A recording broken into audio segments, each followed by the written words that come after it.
का हो शिवा बाबू, भोर भई ना किया कर यहाँ सीढ़ी पे जम गए।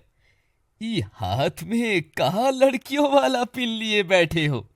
रात से देख रहे हैं, एकदम सुन्न पड़े हो। कोई परी वरी दिख गई का? परी तो ना थी बाबा, पर परी से कम भी ना थी। कल रात ही सावन की झड़ी में एक पगली मिल गई थी।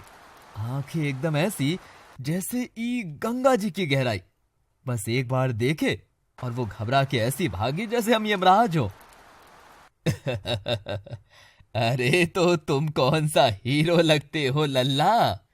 बस में लपेटे फटे कपड़े पहने आधी रात को दिखोगे तो कोई भी मेहरारू डरेगी ही। भूल जा, शहर की कोई अमीरजादी होगी, रास्ता भटक गई होगी। शिवा ने पिन अपनी जेब में रखी। ना बाबा, अमीरजादी होती तो गुंडों से घिरने पर पुलिस चिल्लाती, पर वो तो किसी अलग ही दुनिया की लग रही थी। ये बनारस बहुत छोटा है बाबा, महादेव ने चाहा तो वो पगली फिर टकराएगी। शिवा के चेहरे पर अलग ही चमक थी, जैसे उसे यकीन हो कि वो फिर से आराधना से जरूर मिलेगा। घाट से बहुत दूर एक पुराने खंडहर हो चुके शिव मंदिर में आराधना एक छोटे से कुंड के पास बैठी थी। कुंड के पानी में उसकी गुरु नाग माता की छवि उभर रही थी। आराधना रो रही थी, रो रो कर उसकी आंखें लाल हो गई थी। आराधना, तुमने ये क्या किया? सावन की पहली रात को ही तुम उस इंसान के सामने चली गई जिसका जन्म ही नागलोक के सर्वनाश के लिए हुआ है। मैंने जानबूझकर नहीं किया नाग माता, उन काल सपेरों ने मुझे घेर लिया था। मैं इंसानी रूप में कमजोर थी। अगर वो लड़का शिवा नहीं आता तो कल रात मैं जिंदा नहीं बचती। उसने मेरी जान बचाई है। यही तो नियति का सबसे क्रूर खेल है पुत्री। वो गरुड़ वंश का आखिरी वारिस है। उसके माथे या शरीर पर गरुड़ और त्रिशूल का निशान है ना, वो निशान उसे एक नाग काल बनाता है। आज वो अनजान है, लेकिन जिस दिन उसके अंदर का ये गरुड़ रक्त जाग गया, वो सबसे पहले तुम्हारी ही जान लेगा। पर कल रात जब उसने मुझे छुआ तो मुझे उसमें कोई राक्षस नहीं दिखा। उसकी आंखों में मेरे लिए सिर्फ फिक्र थी। मैं उसे कैसे अपना दुश्मन मान लूं? एक नागिन और एक नाग काल कभी एक साथ नहीं हो सकते। ये प्रकृति के खिलाफ है। तुम्हारे पास सिर्फ दो रास्ते हैं आराधना। या तो हमेशा के लिए बनारस छोड़कर वापस नागलोक आ जाओ, और अगर इंसान बनकर रहना है तो उस लड़के को इससे पहले मार दो कि वो तुम्हें मार दे। पानी में से नागमाता की छवि गायब हो जाती है। आराधना वहीं घुटनों के बल जमीन पर बैठ जाती है। कैसा न्याय है ये तेरा शिव शंभू, जिसने कल रात मुझे जीवन दिया, अब तुम मुझसे उसी की जान मांग रहे हो। मैं एक रक्षक को कैसे मार दूं? दोपहर के समय बनारस की मशहूर कचौड़ी गली, चारों तरफ खाने पीने की खुशबू आ रही थी। आराधना उस गली से गुजर रही थी। उसे जोरों की भूख लगी थी। 9 सालों में उसने कभी इंसानी भूख महसूस नहीं की थी। वो एक कचौड़ी जलेबी की दुकान के सामने जाकर खड़ी हो जाती है। गरम गरम कचौड़ियां देखकर उसके पेट में अजीब सी हलचल होती है। का मैडम, कचौड़ी खानी है का? एक प्लेट 20 रुपए की है, लाओ पैसा लाओ। आराधना, जिसे पैसे का मतलब ही नहीं पता था, वो बस मासूमियत से कचौड़ी को देख रही थी। पैसे? वो क्या होते हैं? मुझे भूख लगी है, क्या तुम मुझे थोड़ा सा खाना दे सकते हो? दुकानदार का माथा ठनक जाता है। अरे इस सुबह सुबह कहाँ से आ गई दिमाग खराब करने? पैसे क्या होते हैं?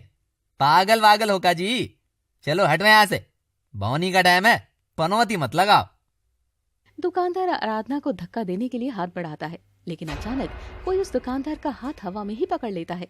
आराधना पलट कर देखती है तो उसके सामने शिवा खड़ा था। उसके चेहरे पर वही पुरानी मस्त मुस्कान थी, लेकिन आंखों में दुकानदार के लिए गुस्सा। शिवा ने दुकानदार का हाथ झटका। का बे लल्लन चाचा, मेहरारू पे हाथ उठाओगे अब? ये बनारस है बाबा, विश्वनाथ की नगरी। यहाँ कोई भूखा नहीं लौटता। ये भूल गए का तुम? अरे शिवा बाबू तुम? अरे ये लड़की बिना पैसे के खाना मांग रही थी तो हम। पर दुकानदार आगे कुछ कह पाता इससे पहले ही शिवा ने अपनी जेब से पैसे निकाले और काउंटर पर रख दिए। ई लो अपना 20 रुपया, और एकदम कड़क कचौड़ी और रसीली जलेबी दोनों में लगा के दो। वहीं आराधना की हालत खराब हो गई थी शिवा को देखकर। आराधना शिवा को देखकर अंदर तक कांप जाती है। उसे नागमाता की बात याद आती है। वो गरुड़ वंश का है, वो तुम्हारा काल है। वो डर के मारे पीछे हटने लगती है और वहां से भागने की कोशिश करती है, लेकिन इस बार शिवा उसके सामने आकर खड़ा हो जाता है। अरे रुकिए तो महारानी, कल रात भी ऐसी दौड़ लगा दी थी। मान लिया कि हमारी शक्ल थोड़ी डरावनी है, लेकिन हम इंसान बढ़िया हैं। ये बात की गारंटी पूरा 80 घाट देगा। आराधना उसकी मासूम बातों को सुनकर रुक जाती है। शिवा दोने में गरम कचौड़ी लेकर उसके सामने आता है। लीजिए, खाइए। पेट में चूहे कूद रहे होंगे ना? डरिए मत, ये कचौड़ी में कोई जादू टोना नहीं मिलाए हैं। आराधना के हाथ कांप रहे थे। वो धीरे से दोना पकड़ती है। जब उनकी उंगलियां हल्की सी छूती है तो आराधना को फिर से वो लाल रोशनी और भयंकर ऊर्जा महसूस होती है, लेकिन शिवा की मुस्कान उस खौफ पर भारी पड़ जाती है। आराधना चुपचाप एक किनारे बैठकर कचौड़ी खाने लगती है। शिवा आराधना से थोड़ी दूरी पर बैठता है। कल से हम परेशान थे, नाम तो बता दीजिए अपना। और इस शहर में नहीं है का कोई घर परिवार? मेरा नाम आराधना है। मेरा इस दुनिया में कोई नहीं है। अरे वाह, मतलब अपना वाला ही हाल है। हम भी पैदाइशी अनाथ हैं जी। ये घाट ही हमारा बाप है और गंगा मैया हमारी माँ है। वैसे रात को जो गुंडे आपके पीछे पड़े थे वो कौन? आराधना अचानक चौंक जाती है। तुम्हें नहीं पता? वो इंसान नहीं थे। वो रुक जाती है। उसे याद आता है कि वो एक इंसान से बात कर रही है। कौन थे? खैर छोड़िए, जो भी थे। अब अगर पलट के आए ना तो ई शिवा उनकी ऐसी आरती उतारेगा कि जिंदगी भर बनारस का रास्ता भूल जाएंगे। शिवा अपनी जेब में से सफेद मोती वाला पेन निकालता है और आराधना की तरफ बढ़ाता है। ये लीजिए, रात को आपका गिर गया था। आराधना पिन लेने के लिए हाथ आगे बढ़ाती है, लेकिन शिवा की नजर आराधना की आंखों पर टिक जाती है। एक बात बोले आराधना जी, आपकी आंखें ये बहुत कुछ कहती हैं। इनमें दर्द भी है और एक अजीब सा डर भी। आप हमसे डरती हैं का? आराधना शिवा की आंखों में देखती है। उसका दिल जोरों से धड़कने लगता है। तुम नहीं समझोगे शिवा, तुम जिसके इतने करीब बैठे हो वो तुम्हारे लिए खतरा है। तुम मुझे छोड़ क्यों नहीं देते? क्यों बार बार मेरी मदद करने आ जाते हो? क्योंकि महादेव ने जब आपको हमारे सामने भेजा तो जरूर कोई वजह होगी।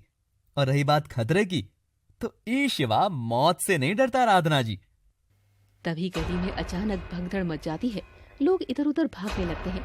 अरे भागो साहब, बहुत बड़ा कोबरा आ गया गली में। आराधना घबराकर उठ खड़ी होती है। वो देखती है कि एक विशाल काला नाग रास्ता भटक कर गली में आ गया है। लोग डंडे और पत्थर लेकर उसे मारने के लिए दौड़ पड़ते हैं। आराधना के अंदर एक गुस्से की आग जल उठती है। कोई उसके नाग प्रजाति को मारे ये वो बर्दाश्त नहीं कर सकती। वो अपनी शक्तियां जगाने ही वाली होती है कि अचानक शिवा भीड़ को चीरता हुआ आगे आता है। अरे रुको बे, कोई पत्थर नहीं मारेगा उसको। शिवा बिना किसी डर के उस खूंखार काले नाग के बिल्कुल सामने जाकर बैठ जाता है। लोग चिल्लाते हैं, शिवा पीछे हट जा, ये डस लेगा। लेकिन शिवा अपनी आंखें बंद करता है, हाथ जोड़ता है और कुछ बुदबुदाता है। वो धीरे से अपना हाथ नाग के फन की तरफ बढ़ाता है। हैरान करने वाली बात थी, वो खूंखार नाग जो अभी फुफकार रहा था, शिवा का हाथ देखते ही एकदम शांत हो जाता है और अपना फन शिवा की हथेली पर रख देता है। अरे ये तो भोलेनाथ का गहना है, रास्ता भूल गया है बेचारा। डरो मत बासुकीनाथ, हम तुमको सुरक्षित जगह छोड़ाते हैं। शिवा बड़ी आसानी से उस नाग को अपने गले में लपेट लेता है और भीड़ से कहता है, जाओ सब अपने काम पे, हम इसे जंगल में छोड़ के आते हैं। आराधना ये नजारा देखकर सन्न रह जाती है। नाग माता ने कहा था कि ये नागों का काल है, नागों का दुश्मन है, लेकिन ये काल कैसे हो सकता है? जो इंसान एक मामूली सांप को बचाने के लिए अपनी जान जोखिम में डाल दे, उसके अंदर नागों के लिए नफरत कैसे हो सकती है? नहीं, नाग माता गलत है।